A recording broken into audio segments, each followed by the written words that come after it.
Nesse vídeo, vamos estudar sobre a Europa.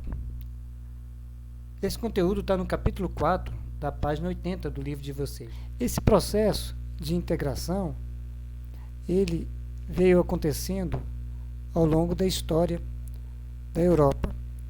E nós podemos, então, acompanhar esse processo através, então, dos tratados e acordos que foram firmados até chegar ao que nós sabemos hoje, que é a União Europeia. Nós temos aqui uma primeira iniciativa tomada por um ministro francês, que é o Plano Schuman. O Plano Schuman procurou resolver uma pendência econômica entre a França e a Espanha na exploração de minério, onde a França explorava então ao longo do rio da Alsácia e Lorena, explorava o carvão e o aço. Ao mesmo tempo, a Alemanha fazia essa exploração industrial ao longo do rio Ruhr e Saar.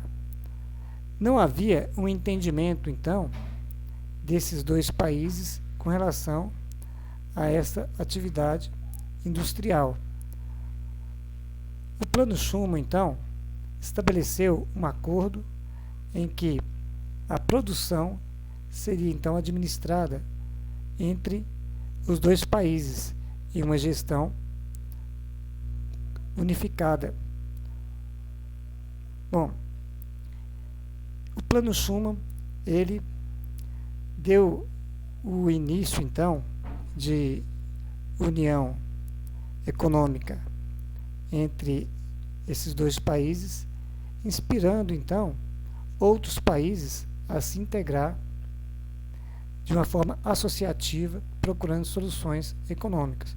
Foi o caso, então, da entrada nesse grupo de países da Itália, Holanda, Bélgica e Luxemburgo.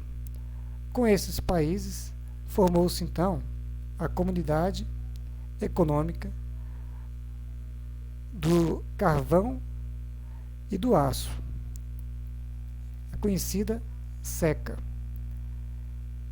A partir daí, o território passou a ser entendido como um território de acordos econômicos que poderia, então, melhorar as relações econômicas, facilitando, então, o objetivo dos países em conseguir desenvolver as suas economias.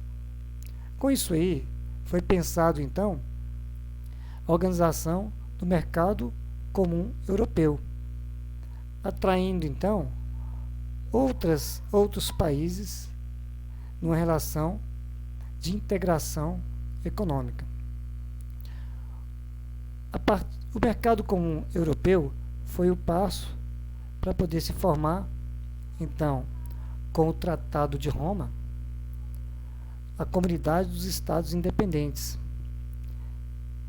que em 1973 teve a adesão da Inglaterra.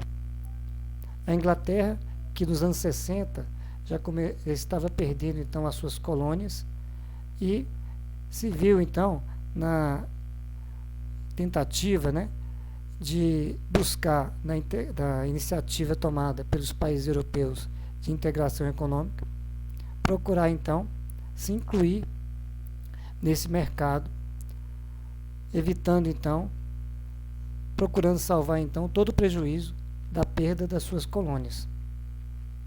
Bom, aqui, então, nós temos uma iniciativa que já preparou todo o ambiente para que, como nós podemos ver no mapa anterior, em 1992, fosse, então, assinado a formação da União Europeia.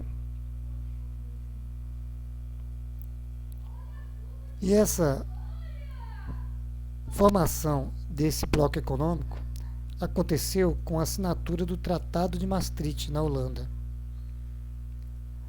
A União Europeia, então, aproxima, como nós podemos ver, a Europa de um modelo de relações econômicas, do espaço econômico e social, um modelo mais próximo do objetivo, que seria a Europa comunitária. Bom, então, esse foi o caminho traçado, então, para se chegar, então, ao que nós conhecemos hoje, que é a União Europeia.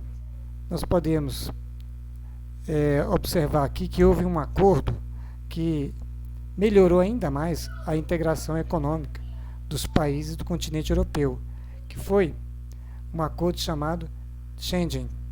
Esse acordo, ele facilitou então a circulação econômica e a circulação entre os povos dentro do continente europeu.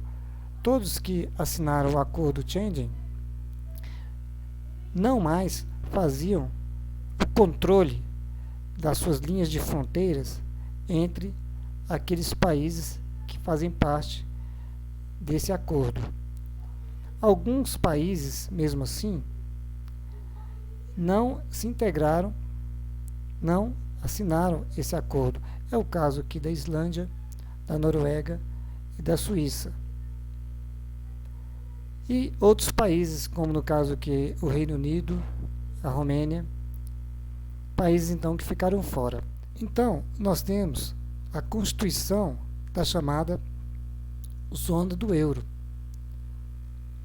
A zona do euro, que surgiu então a partir da assinatura do Tratado de Maastricht e instituiu a moeda única. Nesse conjunto de países, vamos levar em conta o seguinte, que alguns países têm a sua economia equilibrada, com muito desenvolvimento econômico. Então, não é muito peso para esses países comercializar os seus produtos utilizando essa moeda forte.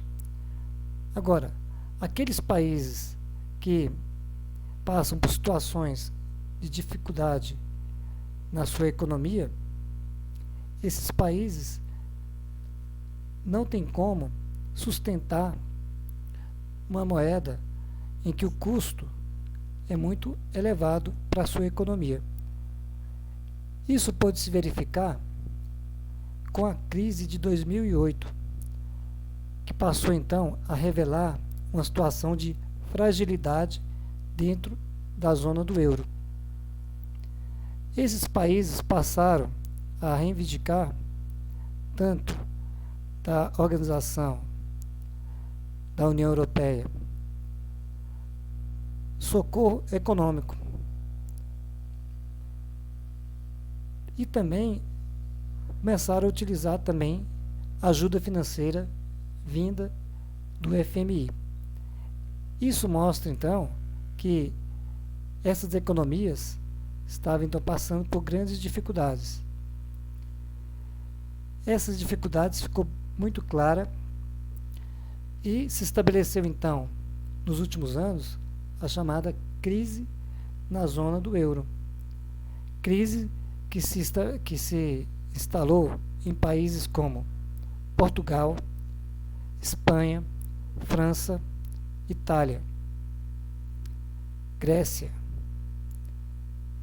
E esses países que apresentaram então essa crise econômica passaram a ser mais observados então pelos analistas econômicos. E com isso, pôde-se identificar então esse grupo de países e eles passaram então a ser denominados como grupo de países pertencentes ao PIGS, que são países em crise econômica dentro da zona do euro. São eles Portugal, Itália, Irlanda, Grécia e Espanha. Esses países aqui são exemplo, então, da crise na zona do euro, mostrando, então, que esse bloco econômico, ele vive um momento, na atualidade, de instabilidade, de grande insegurança no seu equilíbrio econômico. Essa situação vivida pelos países que foram chamados de PIGs, que são países capitalistas com extrema dificuldade financeira na atualidade, e estão sendo pressionados a desenvolver reformas que trazem um sacrifício muito grande para a população, não é diferente para aqueles países que estavam vindo de uma economia que tinha uma estrutura diferente à economia dos países do mercado capitalista, que eram os países do bloco socialista, que depois da desintegração da Iugoslávia, esses países passaram a viver uma transição de um modelo econômico socialista para um modelo econômico capitalista. Para eles se integrarem, então, a esse modelo capitalista, eles passam, então, a ter que seguir as regras da visão neoliberal imposta, então, pelos países desenvolvidos, principalmente, nesse caso aqui, os países que formam a União Europeia. Países que saem de uma economia planificada e querem se integrar no mercado capitalista, esses países necessariamente precisam de fazer grandes reformas, grandes mudanças, ou seja, privatização, redução dos gastos da máquina estatal, redução da renda da população. Então, várias medidas que são tomadas para que as relações internas da economia ocorra dentro de uma relação da oferta e procura, não numa relação de planejamento imposto pelo Estado.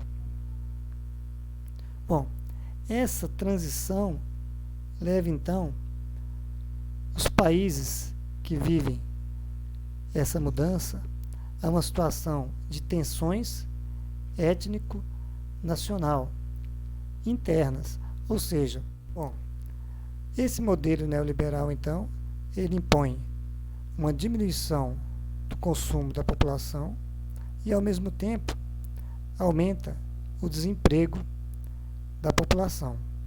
Bom, pessoal, com isso aí nós fechamos então a análise do capítulo 4. Bom, pessoal, então vamos ficar por aqui, tá? Até a próxima.